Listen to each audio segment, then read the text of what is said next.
Halo semuanya, kita kembali lagi di channel Sosio Malin. Kali ini kita akan membahas mengenai jenis-jenis lembaga sosial. Dan untuk video kali ini kita akan membahas mengenai lembaga keluarga. Apa itu lembaga keluarga? Nah, mari kita simak ya. Keluarga kita tahu merupakan unit terkecil masyarakat yang terbentuk melalui kontrak sosial pernikahan ya. Jadi dalam keluarga ini minimal terdiri dari 2 orang atau lebih dengan peran dan fungsinya masing-masing. Nah, keluarga ini menjadi sebuah lembaga sosial yang penting karena lembaga keluarga ini adalah tempat paling pertama atau paling utama dalam proses sosialisasi antara orang tua terhadap anaknya, atau paling tidak lembaga keluarga ini adalah lembaga pertama yang kemudian lembaga yang punya peran mengenalkan nilai dan norma terhadap manusia. Nah, itulah adalah lembaga keluarga. Nah, dalam kehidupan masyarakat kita mengenal banyak bentuk-bentuk keluarga ya. Kita tahu yang pertama ada namanya nuclear family atau keluarga inti. Nah, keluarga inti biasanya keluarga yang terdiri dari seorang ayah, ibu, kemudian dan anak ya. Itu adalah keluarga inti. Kemudian ada namanya keluarga besar atau extended family.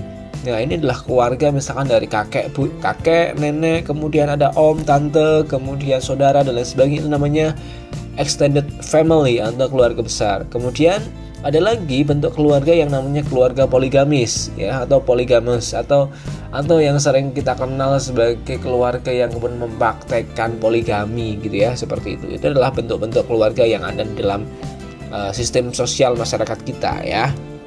Nah, keluarga ini menjadi sesuatu yang penting karena apa? Karena keluarga ini menjadi unit terkecil dari masyarakat yang pertama kali dikenal oleh anggota masyarakat, atau setiap individu itu pasti mengenal sebuah lembaga pertama kali adalah lembaga keluarga. Nah, maka karena pentingnya keluarga ini, maka kita bisa lihat apa sih fungsi-fungsi dari keluarga. Nah, setidaknya ada berbagai macam fungsi keluarga.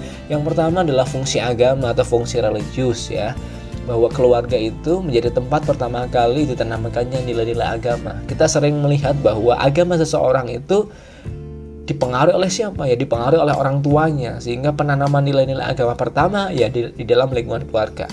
Agama kita hari ini adalah agama yang kemudian dikenalkan oleh orang tua kita kepada kita, sehingga kita memeluk agama tertentu. Itulah adalah fungsi agama. Ini adalah fungsi keluarga terkait dengan fungsi agama. Ya. Yang kedua ada fungsi cinta kasih ya. Dalam keluarga ini merupakan tempat menyalurkan rasa cinta dan rasa kasih sayang ya, dari seorang istri terhadap suami, suami terhadap istri, kemudian orang tua terhadap anak, dan sebaliknya anak terhadap orang tua atau antar saudara.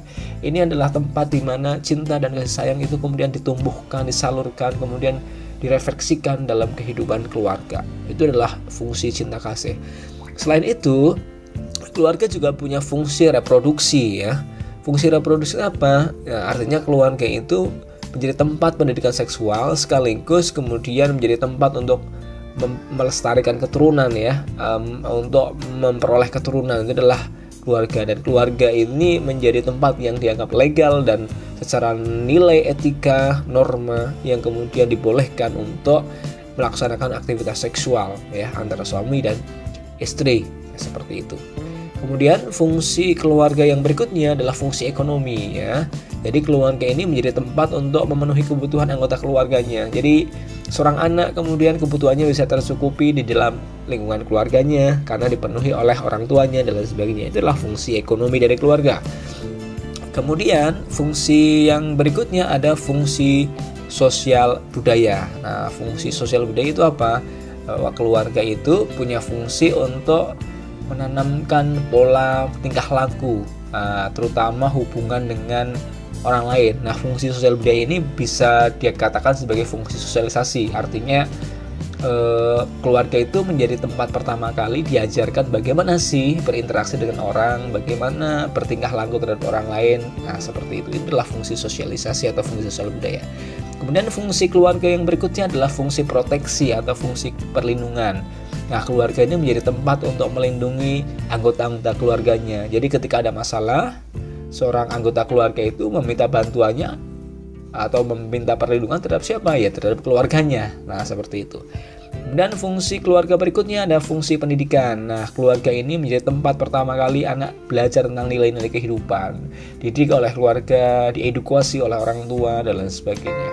Selain itu, fungsi keluarga yang berikutnya adalah fungsi lingkungan. Nah, keluarga ini menjadi tempat bagaimana diajarkan tentang cara-cara berinteraksi dan beradaptasi dengan lingkungan sekitar. Kita tahu bahwa tidak mungkin anak kecil itu kemudian bisa otomatis beradaptasi tanpa diajari oleh keluarganya. Maka keluarga ini menjadi tempat bagaimana belajar berinteraksi dengan lingkungan sekitar yang ada di masyarakat.